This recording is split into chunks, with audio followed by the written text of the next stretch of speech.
আসসালামু আলাইকুম। আশা করছি সবাই আল্লাহর অশেষ রহমতে ভালো আছেন।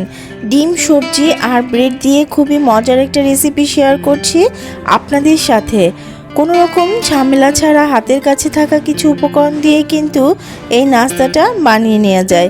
তো চলুন দেখে নেই নাস্তাটা বানাতে কি কি লাগছে। নাস্তাটা বানানোর জন্য প্রথমে লাগছে ডিম। আমি এখানে 2টা ডিম ভেঙে নিয়েছি। আপনারা চাইলে ডিমের পরিমাণটা এই পর্যায়ে বাড়িয়ে দিতে পারেন। এবারেতে দিয়ে দিচ্ছি স্বাদমতো লবণ 1 চা চামচ, দিয়ে নিচ্ছি ব্ল্যাক পেপার পাউডার 1 চা চামচ।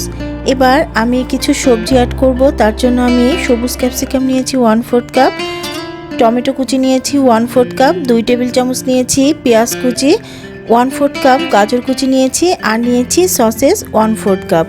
সসেসগুলো আমি ছোট টুকরা করে সবজির মতোই কেটে নিয়েছি। সসেসের বদলে আপনারা এখানে মুরগির মাংস ব্যবহার করতে পারেন, তবে বলবো মুরগির মাংসটা অবশ্যই লবণ, আদা রসুনের পেস্ট দিয়ে তারপর সেদ্ধ করে নিয়ে ছোট ছোট টুকরা করে দিয়ে নিতে হবে। সবগুলো সবজি আমি এই বাটির মধ্যে দিয়ে দিচ্ছি। সবগুলো সবজি কিন্তু আমি সেমভাবেই কেটে নিয়েছি। আপনি আপনাদের পছন্দ মতো সবজি কেটে নিতে পারেন, তবে আমি বলবো সবজিগুলো কিন্তু অবশ্যই ছোট টুকরা করে কেটে নিতে হবে।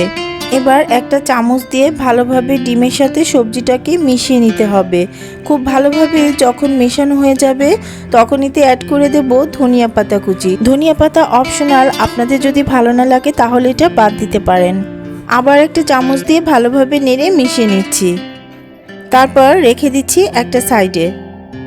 এবার আমি একটা ব্রেড স্লাইস নিয়েছি। ব্রেড স্লাইসটাকে ভালোভাবে একটা নাইফ দিয়ে 4 সাইডটা ঠিক এভাবেই কেটে নিচ্ছি। খেয়াল রাখতে হবে ব্রেডটা যেন ছিঁড়ে না যায়, খুব সাবধানে কাজটা করতে হবে। দেখুন ঠিক এভাবে করে আমি সবগুলো ব্রেড কেটে নিয়েছি। এবার চুলায় একটা তাওয়া বসিয়ে তাতে 1 টেবিল চামচ বাটার দিয়ে নিয়েছি। চুলার আঁচ কিন্তু একেবারে লো হিটে আছে। বাটারটা যখন গলে যাবে তখন ব্রেডের এই 4 সাইডের অংশটা দিয়ে নিয়েছি। দিয়ে এতে আমি যে ডিম আর সবজির মিশ্রণটা করে রেখেছিলাম সেটা 2 চামচ দিয়ে নিয়েছি।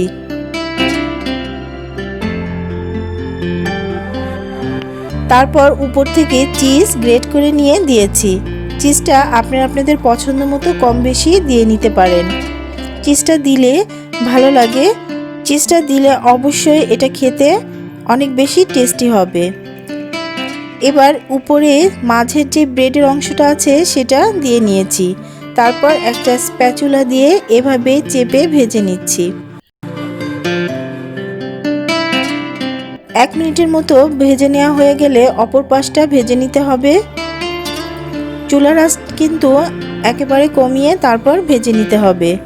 এই সাইডটা হয়ে গেলে আমি তুলে নিচ্ছি। সবগুলো আমি সেম প্রসেসেই ভেজে নিয়েছি। আশা করছি রেসিপি পছন্দ হয়েছে। রেসিপি পছন্দ হলে লাইক দিয়ে সাবস্ক্রাইব করবেন আর ফ্রেন্ডস আর ফ্যামিলির সঙ্গে রেসিপিটি শেয়ার করবেন। আজকে বিদায় নিচ্ছি। সবাই অনেক ভালো থাকবেন। আল্লাহ হাফেজ।